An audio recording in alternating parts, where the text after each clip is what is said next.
9 to noon is in the air. It's 11:09, and we welcome you back.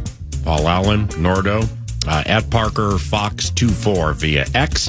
Follow him as 9 to noon does if you are so inclined. Yeah, that Parker Fox. Do you think it's strictly like if Parker had a single-digit jersey number that he could have had an alter ego? Because like when 2-4 comes out, it doesn't sound right. But if like when 6 hits the court, I think it could have been different. I don't know. Jersey numbers matter. I don't know. The jersey number alter ego bit is a 6'7" to me. It's 6'7". Yeah, it is. It has no Riz. Oh no, zero Riz to 9. Did I say that right? I love it. Yeah, I said it right, didn't I? Yeah, the chat is spamming W's. Facts. Yeah, there's zero fire to it. The fire. The chat is spamming W's? Come on, Nordo. Yeah, daddy a fire. Well, that's what a fire. Okay, none of it. I'm out on it. You're out, huh? Yeah, and somebody heard me say on the radio the other day, just like, hey, you're out on the 9 thing. I go, what do you mean? Well, I heard you on the radio say the 9-bit sucks. I wish it never started. It's not of the kid's personality. I don't know why it happened. I think it sucks. Yeah. I don't like it. You're setting yourself up for a tough one too, because if you're claiming 9 and then you say 9's going to come out and you play less than 9. Just never say it again in this knucklehead era / society. We'll forget about it in 3 seconds. Oh, we'll forget about it. L's in the chat. But what they won't forget in the chat is, hey, Billy, Johnny, Christy, Susie, Antoine, Tamika, everybody gather around the television. Uncle Parker's on TV. Can you have an entire conversation based on emojis? Let's just do that whole perfect setup again. The one we talked about into the segment. 3-2. Hey, Billy, Johnny, Christy, Susie, Antoine, Tamika. Gather around the television, everybody. Uncle Parker's on TV. Preston Reedinger. 5 seconds left in the game. Reedinger. The layup is good. We're tied. Willis. 1 second left. The heave. Minnesota wins. He hit it. Willis. The shot of his life. He hit it. Courtesy of Big Ten Network, Big Ten Plus. The problem, as Parker knows, is actually he didn't hit it because it didn't count. And the team went to overtime and won by a hair. But let's listen to more of Parker analyzing the hardwood. So what has Nico said to his team? What does he need to fix these last 3 minutes offensively? I think he just needs these guys to settle down a little bit. He runs great stuff offensively, but it's mistakes like that. It's little things. Oh, my goodness. CJ O'Hara going upstairs and trying to put the tip slam down. But like I mentioned, it's just the little things. It's playing off 2 feet in the paint, just like you see Kate Tyson doing right there. And it's just slowing your brain down a little bit. Getting to the offense that you know that you can play well. Oh, wait. Was that Parker Fox talking about J.J. McCarthy or about the new coach? I mean, it sounds the same stuff, right? Anything else? Simplifying the game. Bang up job as you were this weekend against it's Gottlieb's team, I think. Yeah, it was, yep. Yeah, let's listen to, I think I got another Parker here. Kate Tyson with the backdoor. And how about the energy from him, right? Like, this team needs a spark. This team needs some energy. Give the fist bump. Something I would have done back in my day, I think. Second foul on Chichich. Yeah, you watch Tyson in that game they played against Missouri. No offense to the Vox. I want to hear Parker. Who is the Vox? My call. The audition bit. Yeah. 04. That's the spark. That's the spark he is. He's such a great driver of the basketball, attacks the hips, beats Bobby Durkin to the rim, and simply looks in that finish. If you're Bobby Durkin, there's going to be a lot of guys across the Big Ten that have a lot of speed, a lot of explosiveness. You got to be able to keep guys in front of you and defend without fouling. In West Lafayette, Thank you. In Bloomington, Indiana, Ann Arbor, fun places, East Lansing. That's what they're all saying about Bobby Durbin. He does. That's what they're all saying about Bobby Durbin. I love Bobby Durkin. Yeah, but nonetheless, I don't know who he is. He does struggle to move his feet. He's a transfer from Davidson, elite 3-point shooter. Yeah, plays for us. Elite 3-point shooter. But defensively when it comes to guarding one-on-one. The feet are a little slow. Yeah. So tell us about your Big Ten Network national debut. Yeah. Like, without getting too far into the weeds, how did you prepare for it? How did you feel at the shoot around?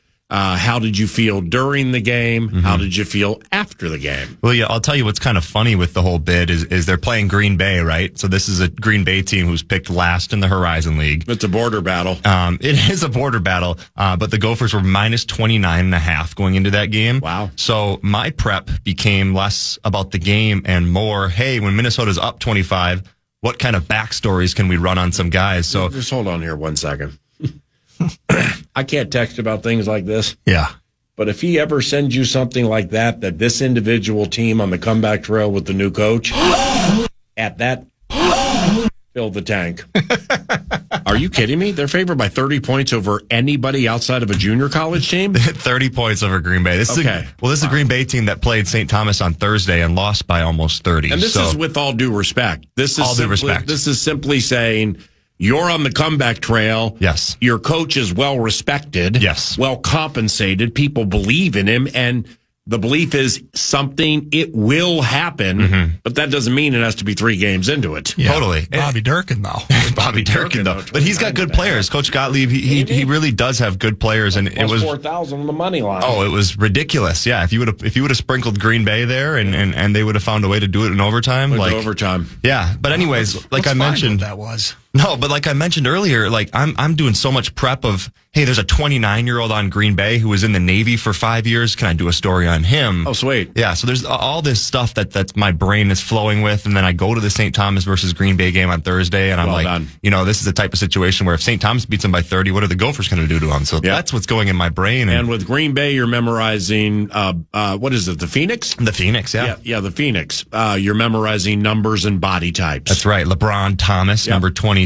Preston Rudinger, number 2. So the whole bit, and then I fortunately get placed with Mike Hall, who's been with the Big Ten Network since 2007. Yep. Him and Doug Gottlieb actually created ESPNU back in 2005. He won the ESPN contest. Remember that that show? Correct. He won that in 2004. So he's kind of immortality when it comes to the Big Ten Network. So I felt really comfortable in a really good spot.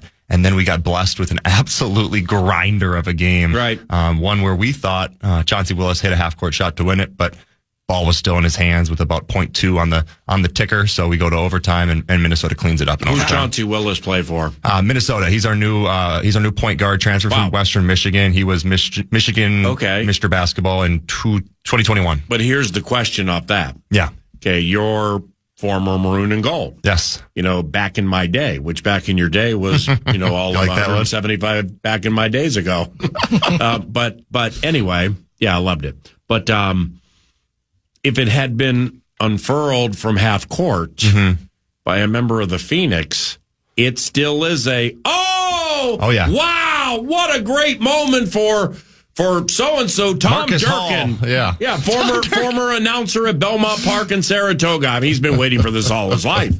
It's still the same reaction. 100% is, yeah. And that's it. It's exactly right. Is I'm blessed to do these Gopher games. I'm blessed with the platform that I got to play at this place. But hey, now I'm employed by the Big Ten Network, and I'm impartial bias, and I get to call a basketball game, the sport I love. And this game, I got blessed with Doug Gottlieb. So I'm spending 45 minutes after their shoot around just, shooting the crap with them and having a good time and just talking ball and talk about a guy that is well respected in his profession and does it really at a really high level.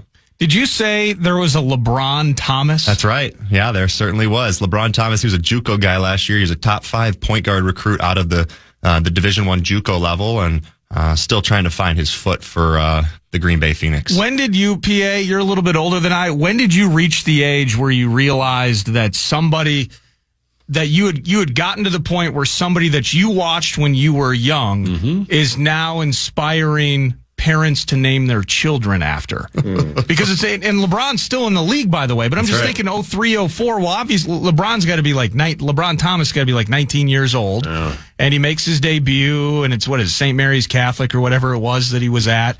And he makes his debut with the Cavs, and now people are naming their children after LeBron. And that just hit me. Now I'm old. That's a great question. I think when I considered in 2000 when my son Derek was born. Naming him Secretariat. Because That'd have been awesome. Secretariat's progeny at that time was winning every big race around the country. No doubt. So I was thinking of naming him Secretariat Allen. So I'm like, damn, man, I'm old. Holy cow, Secretariat. That would have been so sweet. That was a couple of decades ago. Actually, with my son Derek, he was conceived on, or excuse me, he was born. He was born on an October night. Derek Jeter was beating the San Diego Padres in the World Series. Here we go. So we weren't exactly sure what name we were going to use, but Derek was one of them in the mix. So, I mean, Captain Cool went out there right on the television and in the hospital room, and I'm like, well, he's Derek. At least you didn't name him too. So, there are many ways to go with that in this day and age. Oh, that's funny. Were you looking up something? Am I missing something? I don't want to clip. I'm looking up something for the wrap. Oh, yes. I thought you were looking up a money line or something. My bad. All right, 3-2. So maybe the Horizon League is stacked and stoked this year. Yeah. I mean, who knows? Maybe Green Bay and the rest of the Horizon League, or Belmont's in the Horizon League, right? That's a great question. I know it's like Milwaukee, Northern Kentucky, Youngstown State, some of those. All right, so we missed we had 20 of 39 at the line. Yeah, it was tough. It was 20 of 39. Yeah, and it was really bad down the stretch as well. The starting center, Robert Vaihola, I think he was 1 of 5 down the stretch. Cade Tyson, who was 8 for 9 from the line, had 4 with under 30 seconds left and only goes 1 for 4. So, yeah, in those situations, the rim gets a little tighter, PA, and you're kind of under that, bright light, and you're stepping up to the line with the opportunity to win the game, and short free throws, you're short arming it a little bit, but yeah, 20 of 39 is not good. I don't want to say, it's 20 of 39 is just hideous on paper and in reality. But, so bad. But isn't that more common in college hoops where free throws, it's not like the NBA where, even some of the big men now are at least creeping into the 70s on a regular basis. I feel like every college game I'm watching, star point guard, whoever it is, that shooting just in general in college from the stripe it leaves a little to be requested or determined. 100% does, and I think that's one of the separators between the two games, between the NBA game and the college game, is especially in tight games, you see at the college level fouling occurring earlier, a minute and a half, even 2 minutes left in the game to try to foul, to try to go, earn yourself more possessions, the whole bit. In the NBA, you just, you got guys. Yeah, I know we had the hack-a-shack type of situation back in the day, but now you have all these guys that they just go step to the line and they make it because they've done it for so long and it's all they do and they're professionals. But in the college game, I think you're right, Nordo. You see it at an earlier kind of time in the game, and it really does extend games. When's your next game on television?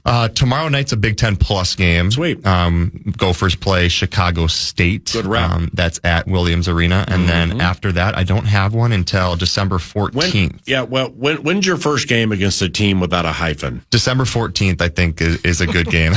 That's a crazy one right there. I love it, though. Well, why say it's a crazy one to get all nervous and goofy? Well, the hyphen is just a crazy bit. Green Bay, is there a hyphen there? Well, yeah, no. Green Space Bay. Gardner-Webb. Gardner-Webb. You're right. You're right on that one. That's exactly right. So I saw, I was following your, during the game, I wasn't following your Twitter, but as part of prepping for PFox 24, I like to get into your Twitter on Monday morning. You at do. Parker Fox 24. And there are some tweets that we're going to read here to come to the conclusion of the segment. But first, off your tweets, I decided to do something that, it's given the current lot in life for the Minnesota Vikings. All right, where they are right now, which would be a last place operation within the division. Yep. It's a last place team within the division. So therefore, if the season were to end right now, they would play a last place schedule next year. So when I got here this morning, I don't know why I did this, but I just decided to look at, who are the opponents for next year, because most are set, and as are the destinations. So if the season ended right now, not in order, okay, but here is what your schedule would look like for next year. You ready? I'm ready. Detroit, Green Bay, Chicago, here and there. The Vikings hook the AFC East and the NFC South. So therefore, we would have at U.S. Bank Stadium, Buffalo and Miami, Atlanta and Carolina, and then at home you get the two last place finishers from the NFC East and the NFC South. So New Orleans would be there. You get the last place finisher from the East, so you get the Giants. Mm-hmm. Not sure these might have missed part of it. 1, 2, 3, but nevertheless, Buffalo, Miami, Atlanta, Carolina, Giants here. You get the NFC South. So you're at Detroit, Green Bay, and Chicago. You're at the Jets and at the Patriots. Yep. You're at New Orleans. You're at Tampa Bay, and you're at Arizona. Yeah. Am I missing anything? Am I missing anything in there? Yeah, so you're going to miss fourth place NFC East. You nailed it. That's the Giants. Yep. Fourth place AFC South. So that would be the Titans, I believe. There we go. That's the one I left out. Titans. So that, but this year the team will get 9 at home, 8 on the road. Mm-hmm. They had 9 on the road this year because of those European clipping penalties. Yep. So then put Tennessee here. Okay. So how about this? Detroit here. Detroit, Chicago, Green. This is if they finish last. We're not pulling Yeah, from this jeez, down. come on. No, I'm just saying as We're of already right moving now. on. 10 games in. Detroit, Green Bay, Chicago. Also here, Buffalo, Miami, Tennessee, Atlanta, Carolina, Giants, and New Orleans Saints. Yeah. You're at the 3 division teams, and then at the Jets, MetLife, at Gillette, at Bourbon Street, at Tampa Bay, and at Arizona. Who's our quarterback? Well, I don't know, man, but I'm thinking J.J. McCarthy. I mean, I'm 9? thinking for the Vikings It's next 9. year. Oh yeah, J.J. McCarthy. Yeah. Okay. Why wouldn't it be? I was just curious if it was 9 or JJ. What are you trying to move on? Why would you ask? Well, you're the one Do you moving watch on to the next year's schedule Well, already. no, I'm just looking if it finished right now. Totally. I'm not giving up on Bobby Durkin. Why are you trying to give up on J.J. McCarthy? Yeah, I'm not giving up on Tom Durbin, Kevin Durkin, or J.J. McCarthy. But with the tweeting yesterday, Oh, man. we got, let's see, JJ going to put on a clinic today. Watch number 9, #skull. 2 hours later at Parker Fox 24, the inaccuracy is actually becoming concerning. That was 2 hours later. And he was very inaccurate early in the game, especially. Yeah. So JJ going to put on a clinic today.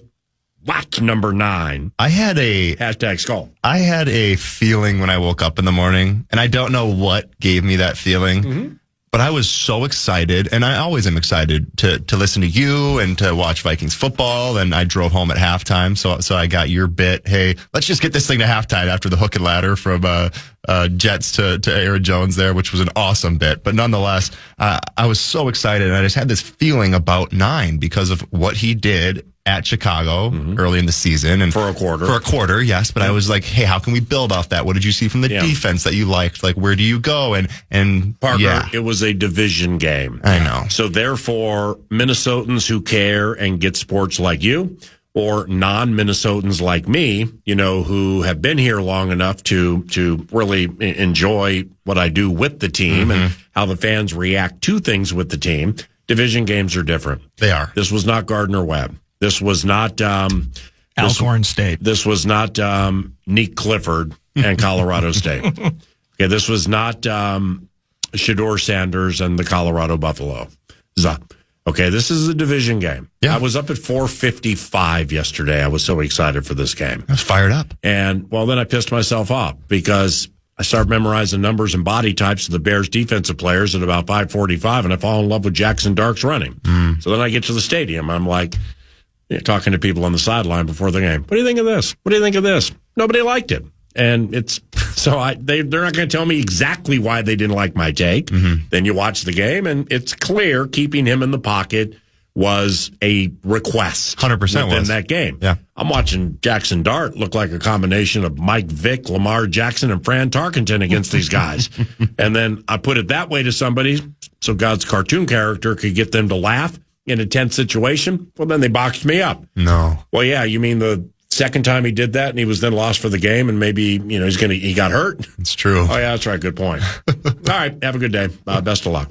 But I was a little surprised JJ didn't run a little more yesterday. Yeah, I was too. I also, PA, the drops were concerning as well, right? Like TJ Hawkinson right in the hands, Jordan Addison right in the hands. No, I'd love to. Not really, because it's not a weekly thing. No, you're right. 100%. Like the false starts was so stupid. They had one yesterday. Yeah. So, hey, this is the The most false starting team. It just happens 18 times every game. It happens every game. It happens every game to a lot of teams. Yeah, that's exactly right. But I think you hit the nail on the head, right? As there was 8 last week and there's 1 this week. So obviously it was a topic of discussion in practice. And so what's your topic of discussion this week? I ain't tripping on the drops. Yeah, is they're what drops. I'm saying. Yeah, they're going to happen. All right. Well, how about this? You tweeted genuine message to Vikings coaches, genuine curiosity. Why even kick to them and allow a return?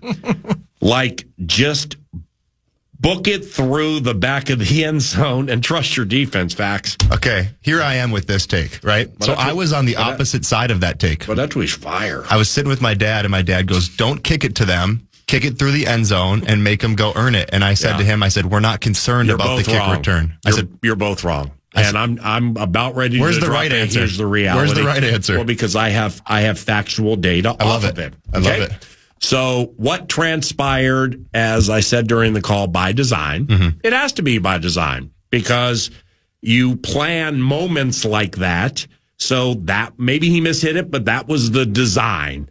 Yep. To a guy who, by the way, had 2 kick return touchdowns in his career, including 1 for 103. And everybody in the league knows Devin Duvernay and Josh Blackwell are 2 explosive returners. Very good. But that doesn't mean that you can just cower, okay? Just cower. And now if you boot it out of the end zone, that is antithetical to cocksure would be the wrong word, competitive arrogance, no, we're not going to back off and just give it to you at the 35. Yeah. Your kicker can hit from 55. Playing not to lose type of mentality. 45, 35. Okay.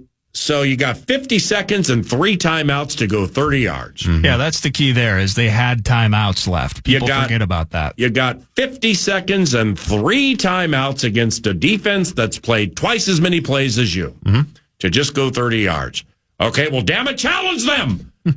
But don't challenge them by kicking it to them. Yeah. Draw the line, man. No, don't talk out of both. No, not you. Yeah. Don't talk out of both sides of your mouth. Yeah. Okay. And we can converse and we can debate and we can have any kind of conversation you want. Don't talk out of both sides of your mouth, which I read and heard a lot yesterday. Yeah. Put the defense on the field, let them do their thing. Well, then why not put the kick coverage team on and let them do their thing? It's true. I mean, I got more defensive L examples this year than I do kick coverage examples. Now, granted, the defense is playing more, so I don't like that idea either. Kicking it out, putting them on the 35, I think it's weak. Yeah. I think it's weak-minded and weak of heart. Yeah, no, I agree with that. But what happened, okay, I don't like that either. I don't want to kick the ball to Devin Duvernay in a normal kick. Yeah. And if Kevin O'Connell's sitting right there, I'd say the same thing. I don't want to, okay, because he's really good. Yeah. And sure, you bottled him up during the course of the game, but that guy's really good, and he has been for a long time, all the way back to the Ravens days. Here's what I would suggest. Love it. The exact same thing you did earlier in the game when you dribbled the freaking ball hard like a knuckleball and made Duvernay take a knee in the end zone. They came out to the 20. Yeah. So is it or he might come out because it was close. Yeah, it's true. So I don't necessarily want to hoist the white flag and submit and tell my kick coverage guys when we get back to practice, yeah, I really believe in you. Yes, I really, really believe in you, Tyler Batty. Just do the same thing or be good. I don't want that either. What I want is what I know worked during the game. Yeah. Hard kick with a little twist, knuckleball, bouncing. Maybe you get a stranger bounce this time. And if they happen to kneel on it in the end zone, well, now they start at the 20. 30, 40, 50, 40, 35. Now you got to go 50. For a guy that just missed a kick as well. You got to go 50 in 50 with 3 of them. I can handle that. Yeah. I wonder how consistent he was, though, with that. If that's what comes out of it. Yeah. What do you mean? Well, I believe Reichard has missed that while trying to do that. Yeah. And then you get the ball at the 40. So I'm just curious if... No, you get when it bounces in the field of play. And then you down it in the end zone. You get it at the 20. And that's what I'm looking for. But if he misses it and kicks it short, they get the ball at the 40. Yeah, then you're playing scared. So, I mean, if you're... Well, how consistent is... That's what I was asking, though. I don't have that answer. So I don't have my Elias Sports Bureau, Will Reichard knuckleball kicks over the last 2 years, back to Alabama, back to his high school in front of me. I was merely offering a thought process. If you're making that decision... and let's say you're 70% to the good. Here's the answer. I made the decision in the game, and it worked. Yeah, absolutely. So that's my context from that moment, from that game. But in that spot, game situation, they choose. I'm saying maybe they choose not to do it. He's never done it in that spot. Yeah. With less than a minute to go, and you're trying to ice a game. So I do agree 100% though with the stop playing scared. It's something that I've seen throughout my career and watching our pro teams here is the moment you start playing scared and you play not to lose, you always lose. And I said 35, it's 40. So I'm glad Nordo said that because now we're going 40, 50, 40. I mean, we're close. We're 50 right seconds there. and 3 timeouts. And 3 timeouts. That's a non-player. Yeah. That is a non-player in the equation. It's one of two things. Kick it to him and play coverage and recognize he's really, really good at what he does. And by the way, Josh Blackwell almost got one on you yesterday, too. And he has a punt return touchdown of like 101 yards. So they got good returners up and down this thing. Yeah. Or do what Riker did earlier in the game and do it again. And assumedly this is something that you practice repeatedly. Yeah. So, can you go back to the touchdown and be like, because I couldn't even celebrate the touchdown. I was like, we scored too early. No. Are you kidding me? After being down 16-3 into the last quarter? It's true, but 50 seconds with 3 timeouts. Is there any thought to that? Well, we talked about that a bit on Fan Line yesterday. I know we're behind it, but it's just like, how do you get cute when you're down there? You're right. You call the right freaking play, which by the way, on that throw, you can watch it. Not a good game by the kid, but the way that he manipulated Nashawn Wright to find Addison there, well, maybe we should have run it a couple of times, make him use a couple of timeouts. No. Yeah, we got to dagger it and get the freaking points and take the freaking lead when we can. We're not getting cute. Totally fine with how things transpire. And as the steps come with the scars, on the other side of it, there are glorious, wonderful moments, like a lot in that Lions game in fourth quarter at Soldier Field. And what Nordo just said. I mean, he stared that safety right over to Justin Jefferson and then swung and went to the single coverage and made a great throw. And threw it to the sideline, didn't throw it back to the center of the field. Well, that's part of the analysis if you're throwing a blanket on McCarthy as to through 5. Through 5, we have to have a conclusive opinion. Yeah. He's either belongs or he doesn't belong. Yeah. We'll put that in the equation. Good seeing you. Talk to you Wednesday, all right? Love you, man. I love you too. Parker Fox, let's call the Sultan around the corner. Chat border battle on KFAN. It is third down, New York, 6 yards to go. In the shotgun, Winston looks it over. Here's the snap. Winston sets, throws, left side of the end zone. Intercepted! Intercepted by the kid! Oh, Evan Williams delivers in the left corner of the end zone. And the Packers deliver the dagger. That is Wayne Larrivee and the groaning of Larry McCarron on the Packers' vast and ever-expanding audio network. Victory at MetLife yesterday. Green Bay beats the Giants 27-20. David Sinykin joins 9 to noon weekly as part of the border battle 2 times this week, thus the truncated segment here. Border battle. You can learn more about Super Special Cinny, the Sultan of Smug, at TC Head Cheese. Got a podcast, too, Packer Review. That's part of the iHeart Audio family. So I'm sure you'll understand the truncated nature of today. We'll see each other Friday, Buffalo Wild Wings, Blaine, 11 o'clock. Spend probably 30 minutes together then, right? Yes, sir. Okay, so you're in? I'm in. Cool. The running back, Josh Jacobs, how is he? Sounds like it's not too bad. No structural damage. The MRI results were released in the last 30 minutes.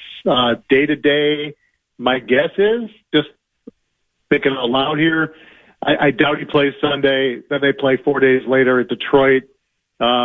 Maybe he misses these 2 division games and he's right for the Bears in 3 weeks. But could have been a lot worse. Can't afford not to have him down the stretch. So good news on Jacobs. What about the quarterback in his shoulder? Waiting to hear. I'm not going to dismiss this one. Sometimes adrenaline gets you through a game. He hurt that left shoulder when he got tackled hard, when he should have probably slid but didn't. And ran into the tunnel. Malik Willis leads the touchdown drive and kind of gets the offense jump-started, and Love comes in and saves the day late. But till I hear that left shoulder is clear, man, I'm going to be a little bit worried because you just never know, right? Something shows up the next day. So he delivered a game-winning comeback, 4th time on the road with a fourth quarter comeback this season.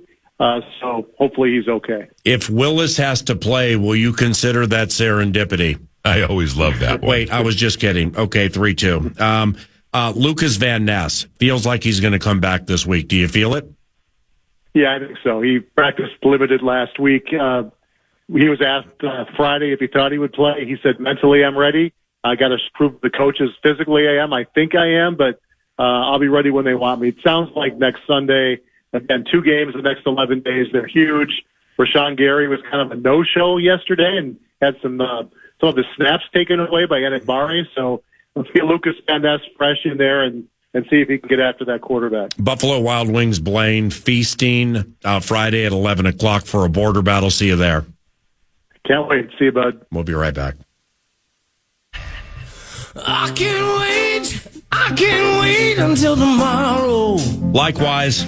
'Cause tomorrow might very well be too late. It'll be at Twin Cities Orthopedics Performance Center. I can't wait until tomorrow. Home of the Minnesota Vikings in Egan. 'Cause tomorrow Get KO at 11 o'clock. can never come. Then we get to see how that goes. I know. Sometimes the old cartoon character comes in there with the things designed in the pros that don't exactly work as well as the old announcer thinks they're going to work. You got your scripted plays, I got my scripted plays. They're all scripted. but you're also ready, back pocket, unscripted. Oh, yeah. Necessary, maybe later in the equation if you have to pivot Well, at all during the chat. Here's an example. Last week on the 8 Fall Starts, it's, in the locker room and with some national reports, maybe even local and stuff. It's, were the Ravens mocking the cadence? Were they doing something at the line of scrimmage? And, your father, Bill, a former 30-year FBI agent. Do we need to get FBI Bill on the case to unveil what the truth is? All right, so McCarthy, what do you think about McCarthy against the Bears? Yeah, so anyway, Jalen Redmond really has just kind of made himself into a weekly. FBI Bill against the Caden Steelers. The Jadens. Redmond and Naylor. Yeah, which one do you want to start with? It's not dealer. It's not dealer's choice, it's coach's choice. Coach's choice. Which one do you want to begin with? Oh. That might be the answer tomorrow. Coach's choice. Take your pick. Who do you like? The missed opportunity montage was fantastic. Can't wait for those of you to listen to it via the podcast. Anyway, thank you for listening to 9 to Noon today. I'm Paul Allen. Big Daddy Khan's going to put a wrap on the show. Bye. The game is over.